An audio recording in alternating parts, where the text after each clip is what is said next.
Well, hello everybody. My name is Grenader Jake. I am a full-time streamer as well as YouTuber for Destiny 2, as well as some other games, but I'm definitely most known for D2. And I've been around since 2015, primarily doing Trials carries and Trials content. That is how people most know me. Maybe you used to watch my 1v3s back in Destiny 1. Today I am here to help out my friend Byf, voice over this video for him, and do something I've never really done before. Discuss Destiny lore. So sit back, relax, enjoy, and let's discuss. Have you seen the last video on this channel? The one about the last part of Warlord's Ruin? If you haven't, you should probably watch that now because otherwise we're going to be discussing major spoilers from that dungeon. Okay, spoiler warning over. Today we're not talking about Hefen, the Ahamkara whose bones you find all over the dungeon. Today we're actually talking about his killer, who as it turns out was none other than Lord Shaxx. Shaxx has always been as much a force of nature as he's been a warrior. Today, however, we're going to be talking about one of his talents that he most certainly doesn't advertise, his penchant for hunting Ahamkara. So let's start with a little background lore on Shaxx. First of all, the bit where he calls himself a lord isn't for show. He was a warlord back in the dark ages of humanity, and was staunchly opposed to joining the forces of the Iron Lords. Shaxx also wasn't going to join any other warlords, and there were few that would dare to challenge him in this regard. It was once said that there wasn't anyone who could take territory off of Shaxx or defeat him. While it's clear that Shaxx has committed a few bloody deeds in his time, it's also clear that he lived to regret them. There's one major interaction that tells us this: his duel with Lord Felwinter. Long ago, before the Iron Lords passed away into legend, Felwinter came to Shaxx's castle after having challenged him to single combat. Felwinter's intent was to bring Shaxx over to the cause of the Iron Lords. Shaxx wasn't having any of it, and his priorities were elsewhere. They arrived at his castle as he was busy weatherproofing it in preparation for a great storm. It needs to be pointed out, this is a weird thing for a great immortal warrior to be doing. Shaxx could have gotten the 100 or so civilians to labor for him, but he was doing this menial task personally. When Felwinter observed that Shaxx clearly cared for the people under him, Shaxx stated that it was because he believed that he owed them. This exposes something remarkable about Shaxx. Even in these early days, he clearly acted with a greater sense of responsibility towards his people. He was a warlord and was forced to make ruthless decisions from time to time, but he was also deeply considerate of the people under his protection and put them above himself. This sentimentally isn't something to be underestimated though. Within the same conversation, as Felwinter makes the opening moves of their duel, Shaxx promptly ended the whole thing by punching his head from his shoulder. You heard that correctly. Shaxx punched Felwinter so hard he decapitated him, and Felwinter is an exo. He's made of metal. Don't mess with Shaxx. While Shaxx did eventually end up tentatively allying with the Iron Lords in the last city, he never accepted the title of Iron Lord. He would be Lord Shaxx for the rest of his days. He would, however, make a point of continuing to help the people he protected, including those within the last city that he would one day call home. But before any of this would happen, Shaxx found himself wrapped up in a part of history that would be shameful: the Great Hunt.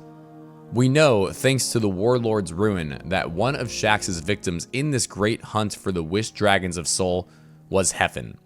We learn about this thanks to the last words Hefen sent to us in his cairn, words originally spoken by Shaxx. Thanks to these words, we know that Shaxx was responsible for not only killing Hefen, but also for killing many other Ahamkara in the time of the Great Hunt.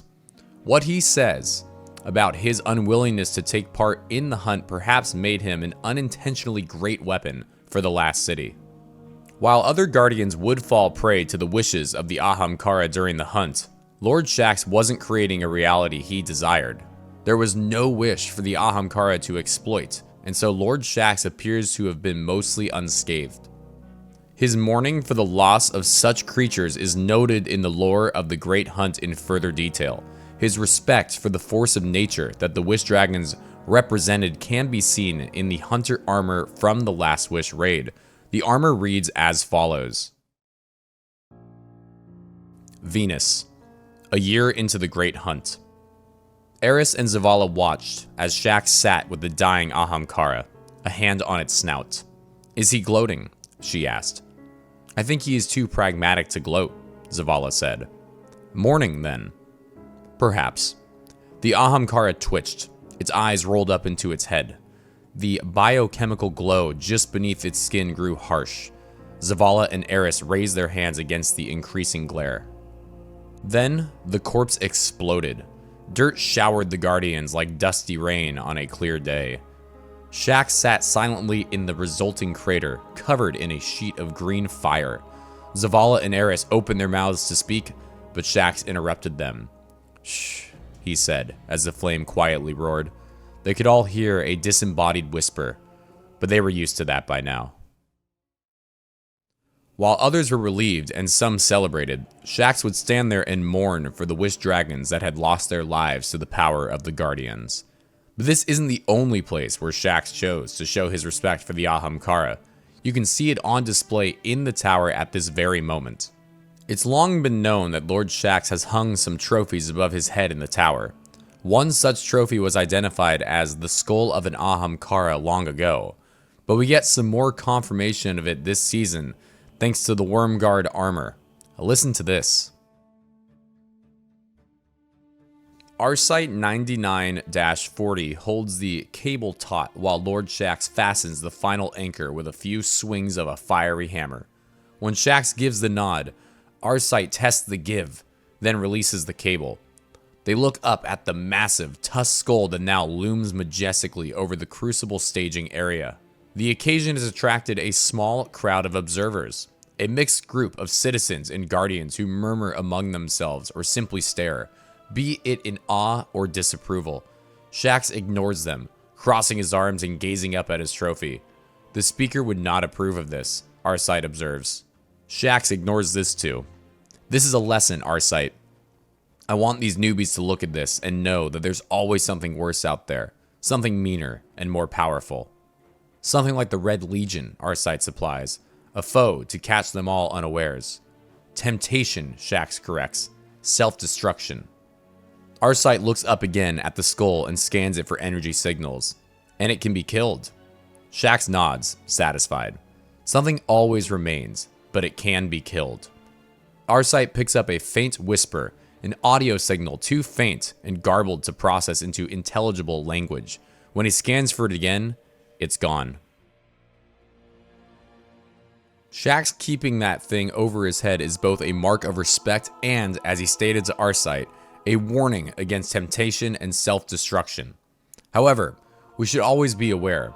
Lord Shaxx's willingness to keep the skull in close proximity has put him in constant danger.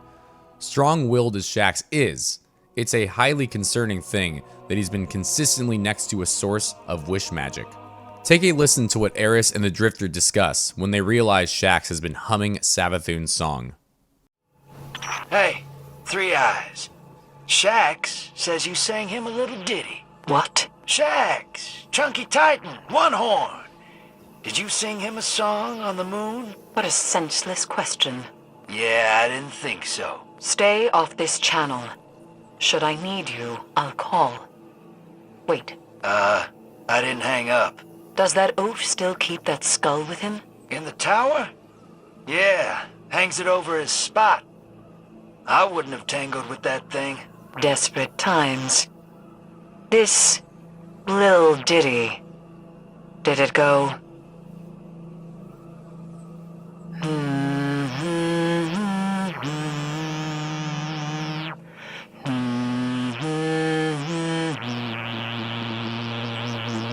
That would be the one. What is it? Savathun's song. It's a viral chant. It can never be unheard. Now that Savathun has announced herself, relics of the dark across the system have begun to awaken. Tell Shaxx to remove that skull immediately. Sister, I already tried. What did that oaf say? No. All that is even more terrifying when you realize that the skull isn't just a theoretical danger. Shaxx has actually been influenced by Savathun in the past, and it's all thanks to the presence of the skull above him. We learned this back in the Season of the Lost, in the Cressira Mello lore. An excerpt from that reads, "Before, Savathun squeezes through the calcified channels of ascendant energy and manifests within the dangling Ahamkara skull. The man standing below the netting senses her appearance. His light flares as he draws his weapon with impossible speed. She has only a moment. She pushes her face down through the ropes, opens her mouth, and sings. The man stops, then slowly holsters his weapon. He turns, crosses his arms, and forgets. She melts awkwardly back into the skull as best she can, through a tangle of spindly elbows. Licorice black still juts from its sockets. She turns her attention to her quarry across the gap and hums her song softly to mask herself. Soon, the man below begins to hum along with her. She smiles. Shax's long-found respect for the Wish Dragons and the presence of the skull above him leaves an obvious question. Has he ever been affected by wish magic? Under multiple circumstances, Shax has been in proximity to these strange Ahamkara whispers. While I don't think there's ever been hard confirmation that these whispers mean wish magic has occurred, it certainly seems like that's the implication. So maybe Shax has been the subject of wish magic and hasn't even noticed. Even if Shax hasn't been using wish magic himself, it's clear that Savathun has used the skull to her own ends. Her small stint temporarily using it for shelter as a conduit for her dark energies proves this well enough. Even setting Savathun aside, who's to say that an overly ambitious guardian wasn't capable of making a wish thanks to the presence of the skull? Eris also warned that there was potential for the skull to host various other terrible entities. So maybe it isn't Shax who's wishing something from the skull. Perhaps it's someone else. We won't know for certain, but we should all be aware for developments involving Lord Shax. Should some tragedy ever befall the voice and heart of the Crucible, the Ahamkara skull that he held onto might be to blame. Thank you to everybody who listened all the way through this video. I know that my voice cannot be as buttery smooth as our friend Bife's, but hopefully it was still an enjoyable listen. Reminder, like this video, subscribe to his channel, and also consider coming and checking out my YouTube and Twitch channel as well. It is Gernader Jake, Gernader Jake. Pretty easy to find. I will be doing Destiny content and Trials content, although, again, with nowhere near as buttery smooth as a voice as Mr. Bife. Thanks for watching. Leave a like, leave a subscribe, drop a comment for Bife, let him know you miss him, and thanks for watching.